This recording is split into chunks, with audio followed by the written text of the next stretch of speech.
नसीम अब्बासी की एक बहुत ही खूबसूरत गज़ल आप सबके साथ शेयर कर रहा हूँ।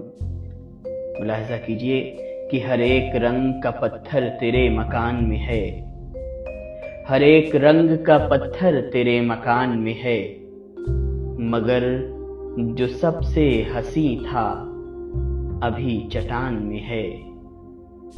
ये बालों पर तो अज़ल से वही पुराने हैं, ये बालों पर तो अज़ल से वही पुराने हैं, न जाने कितनी सदाकत नई उड़ान में है। हवाए शाम की नीयत पे एतबार न कर, हवाए शाम की नीयत पे एतबार न कर, वो चाक सी ले जो कश्ती के बादबान में है।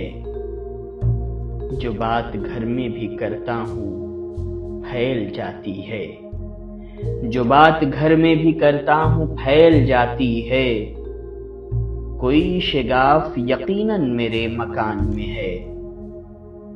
किसी शऊर पे मानी नहीं खुले उसके, किसी शऊर पे मानी नहीं खुले उसके, वो एक लफ्ज़ जो दुनिया की हर ज़बान में है। और आखिरी शेर कि मेरा अदू मुझे जिंदा नहीं पकड़ सकता, मेरा अदू मुझे जिंदा नहीं पकड़ सकता, नसीम आखिरी नावक मेरी कमान में है। हमारी ये पेशकश पसंद आई तो चैनल को सब्सक्राइब करें और दोस्तों के साथ भी शेयर करें। शुक्रिया।